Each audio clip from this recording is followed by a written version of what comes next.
സ്കൂളിലെ 7ാം ക്ലാസ്സിൽ പഠിക്കുന്നു. കൊച്ചേട്ടന്റെ കത്ത്. വോസിഞ്ഞോ പരിഹാസം പായസമാക്കാം. പ്രിയ DCL കൂട്ടുകാരെ, അർജന്റീനയും കേപ്പ് വെർദെയും തമ്മിലുള്ള ആവേശ പോരാട്ടം അന്ത്യത്തോടടുക്കുകയാണ്. അമേരിക്കയിലെ മിയാമി സ്റ്റേഡിയം 2026 ഫിഫ വേൾഡ് കപ്പിലെ ഏറ്റവും വികാരഭരിതമായ രംഗങ്ങൾക്ക് സാക്ഷ്യം വഹിക്കുകയാണ്. ജനകോടികളുടെ രോമാഞ്ചമായ കാൽപന്തുകളിയുടെ മഹാരാജാവ് ലയണൽ മെസ്സിയുടെ 5-ലധികം ഷോട്ടുകളാണ് കരിങ്കൽ ഭിത്തിയിലടിച്ച് തെറിക്കുന്നത് പോലെ ഗോൾ മുഖത്തിന്റെ നാനാവശങ്ങളിലേക്കും ചിതറി വീഴുന്നത്.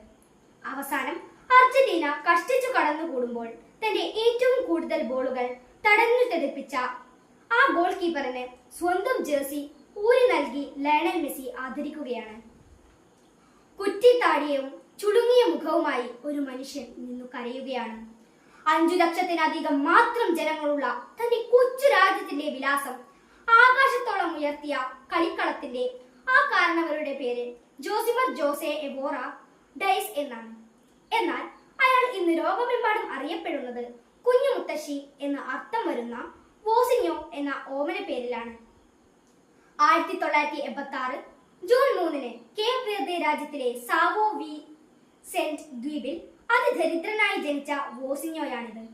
പിതാവ് പട്ടാളത്തിനും അമ്മ കൂലിവേലയ്ക്കും പോയതിനാൽ മുത്തശ്ശനും മുത്തശ്ശിയും വളർത്തിയതിന്റെ പേരിൽ കുഞ്ഞു മുത്തശ്ശി എന്ന കളിപ്പേര് സ്വന്തം ഔദ്യോഗിക പേരാക്കി മാറ്റിയ വോസിഞ്ഞോയാണിത്.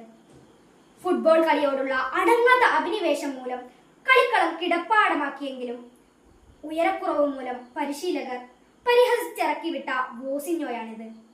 കാൽപന്തു കളിയുടെ വൈഭവം പാദങ്ങളിൽ തുടുതുടുത്തപ്പോഴും ഉപജീവനത്തിനായി ബസ് ഡ്രൈവറായും ഇലക്ട്രീഷ്യനായും കൂലിപ്പണിയെടുത്ത വോസിഞ്ഞോയാണിത്. എന്നാൽ 20-ാം വയസ്സിന് മുൻപ് തന്നെ 6.3 അടി ഉയരം നേടി.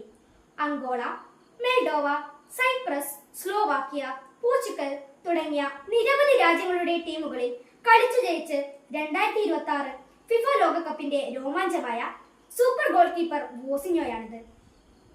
പ്രിയ കൂട്ടുകാരെ, വോസിഞ്ഞോ എന്ന കാൽപന്ത് കളിക്കാരന്റെ തന്റെ കൈകൾ കൊണ്ട് തട്ടിയെറിഞ്ഞത് മെസ്സി ഉൾപ്പെടെയുള്ള ലോക താരങ്ങളുടെ ചാട്ടുപന്തുകളായിരുന്നു അല്ലേയല്ല.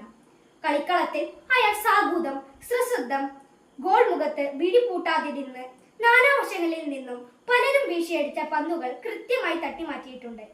എന്നാൽ അതിനു മുൻപ് തന്നെ അയാൾ തന്റെ നേരെ പലരും വലിച്ചെറിഞ്ഞ പരിഹാസത്തിന്റെയും ആക്ഷേപത്തിന്റെയും ആരോപണങ്ങളെ തട്ടിമാറ്റിയിട്ടുണ്ട്. കൗമാരത്തിൽ കളിക്കളത്തിലെ കുള്ളൻ വിളികളെ അയാൾ തെറ്റിദ്ധരിപ്പിച്ചു. പൊക്കക്കുറവിന്റെ കളിപ്പേരുകൾക്കൊപ്പം മുത്തശ്ശനെയും മുത്തശ്ശിയെയും ദൈവത്തെ പോലെ അനുസരിച്ചപ്പോൾ കൂട്ടുകാർ വിളിച്ച കുഞ്ഞു മുത്തശ്ശി എന്ന പരിഹാസ പേരുകൊണ്ട് അയാൾ തന്റെ ജീവിത മധുരത്തിന്റെ പായസമുണ്ടാക്കി. തന്നെ തളർത്താനും പരാജയപ്പെടുത്താനുമായി അരികിലുള്ളവർ വലിച്ചെറിഞ്ഞ ആക്ഷേപങ്ങളെയും അയാൾ തന്റെ പ്രതിരോധ ശേഷിയുടെ ആഹാരമാക്കി. കൂട്ടുകാരെ, ജീവിക്കാനും അതിജീവിക്കാനും നിങ്ങൾ പരിശ്രമിക്കുമ്പോൾ നിങ്ങളുടെ പരിസരത്തിൽ നിന്നും ഉയരുന്ന പരിഹാസങ്ങളെ പായസം പോലെ രുചിച്ചിറക്കാൻ നിങ്ങൾക്ക് കഴിയും. ഗാലറികളിൽ ഇരുന്ന് കമന്റ് അടിക്കുന്നവർ മെയ്യനങ്ങി കളിക്കുന്നവരല്ല, വെറും കാണികൾ മാത്രമാണെന്ന് ഓർക്കുക.